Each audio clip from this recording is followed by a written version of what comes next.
There are three big things that are stopping you hitting driver as far as you possibly can.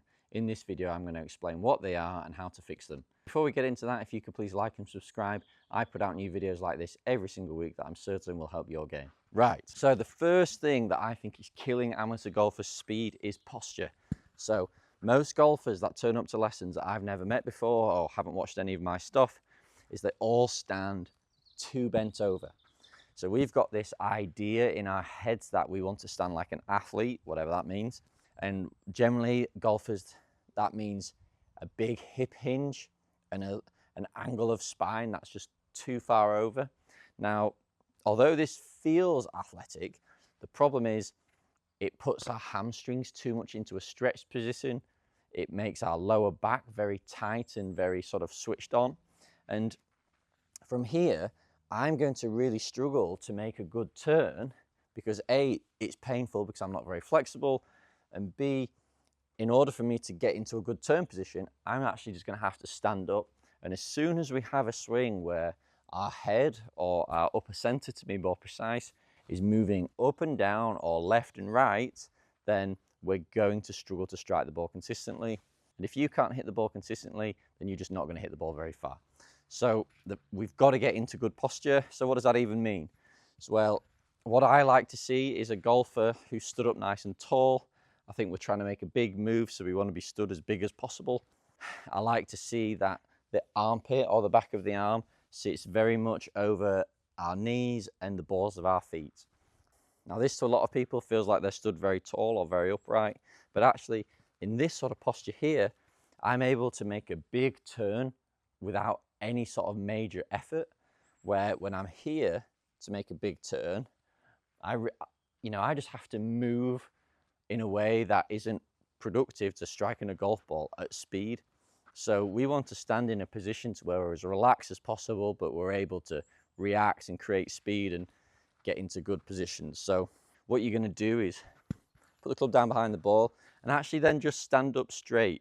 The first thing I then do is soften my knees, and then I round my upper back, and that gets me into a good posture. Now, some people might say that that looks like hunchback or too rounded, but if you look at old videos of like Jack Nicklaus, Arnold Palmer, all the all-time greats, or really anyone who was like any good before like the early 90s, they all stood in this sort of like rounded upper back, sort of backside underneath them position, because they knew that they were able to create lots of speed and lots of hip turn from here, where from here it's very hard because I'm very locked up.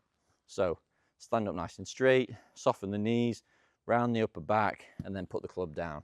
And that gets me in a position to where I can now make a big turn and hit it hard.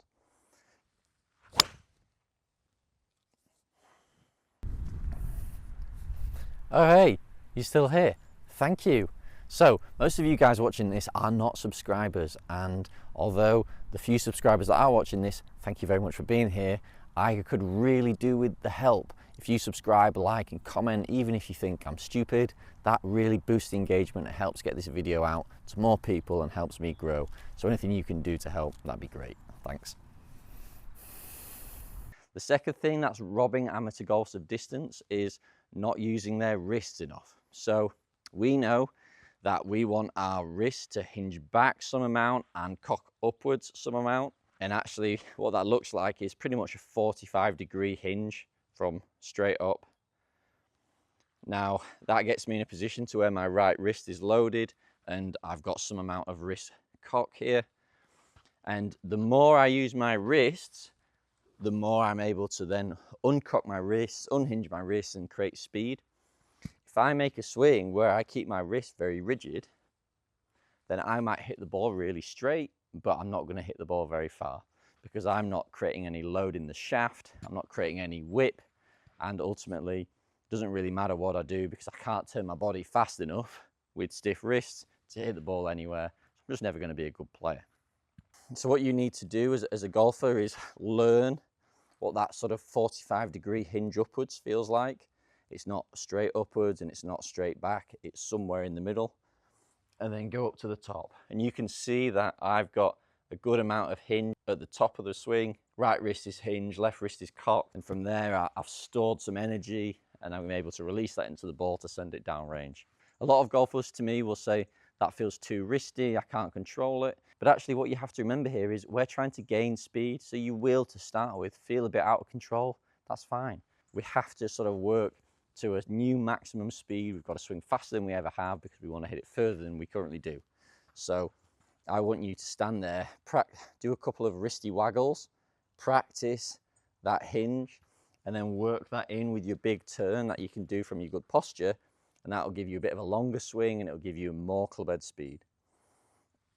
That's pretty good. The third thing that people do that I think is robbing them of speed and distance is trying to keep the club in front of them too much when they swing. So we know that what we're trying to do to create speed is move the club head as long and as far away from the golf ball as possible, and then back into that ball on the longest arc you can possibly create. Now, what we've heard and what we've been told and what I've been told is that we want to try and keep the club in front of us. But what that does, unfortunately, although it may look pretty and like Tiger in 2000, what that's going to create is a swing where the length of arc just isn't your maximum length, which means you're losing out on distance. So I like people to create some depth as they swing back. A rough checkpoint would be hands in line with right bicep, halfway back, and then hands above but behind the right shoulder at the top.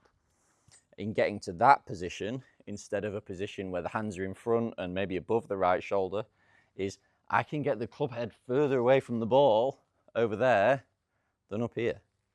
So if all I'm interested in is gaining distance, the added benefit of getting a bit more depth is you've got a much greater chance of hitting a draw, which will always give us a little bit more distance, certainly at the amateur level anyway. So we need to forget about this. I'm trying to keep the club in front, create a pretty swing. I'm trying to make an effective swing, so I'm going to create some depth, hands to right bicep, hands above and behind the shoulder, and that's going to give me more clubhead speed. So we're going to get into this new posture where we're stood nice and tall, soft knees, rounded upper back, and reach for the ball. I'm waggling my wrist with a 45-degree hinge because that gives me wrist hinge and wrist cock. And then I'm going to try and get some depth to the top where my hands are above but behind my shoulder. And if I combine all those three things with a release on the way through, I know I'm going to get somewhere near my max distance, somewhere near my max ball speed, and I'm going to be hitting it further than all my mates.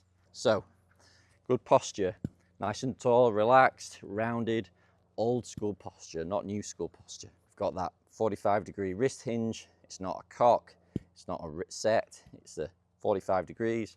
I've got width and depth at the top. And then that allows me to swing through as hard as I can from that good position. I'm then just trying to hit it as hard as I can. That's actually my swing thought. Get to the top, hit it as hard as I can, and load all that speed into the ball. And that's what propels it down the range. So what you need to do is have a look at your swing, have a look at your posture, have a look at your wrists, and have a look at your top position, and see if you can improve any of those three things if you're looking for more distance. Now, I understand that some of those things might actually make you slightly less accurate, but this is a video about more distance, so I'm not really bothered. So you just got to work on get into a good posture in a position to where we can create a massive turn. We need to use the wrists more than you currently are doing. So using the right amount of wrist hinge and wrist cock to get maximum load of the wrist into the shaft. And then from there, I'm just making sure I've got enough depth to the top of the swing, and I'm then able to release all of that into the ball as hard as I possibly can. So give those three things a try. Let me know how you get on. If you could please remember to like and subscribe. Really helps YouTube push this to more people and ultimately helps me grow. So anything you can do to help them, that'd be great. Thanks very much for watching the videos. If you can please like and comment to boost the engagement, and subscribe if you don't already, that'd be great. If you like what I put out in these videos, you like what I say about technique, I can actually help you with your game no matter where you are in the world. So if you just want to click the link in the bio, it'll take you to Skillist, which is an online coaching platform, and there you can look to see what I do, and actually I can help you with your game. So analyze your swing, give you some drills and tips to help you improve, so we can work together to help you lower your handicap. But anyway, let's get back to the video.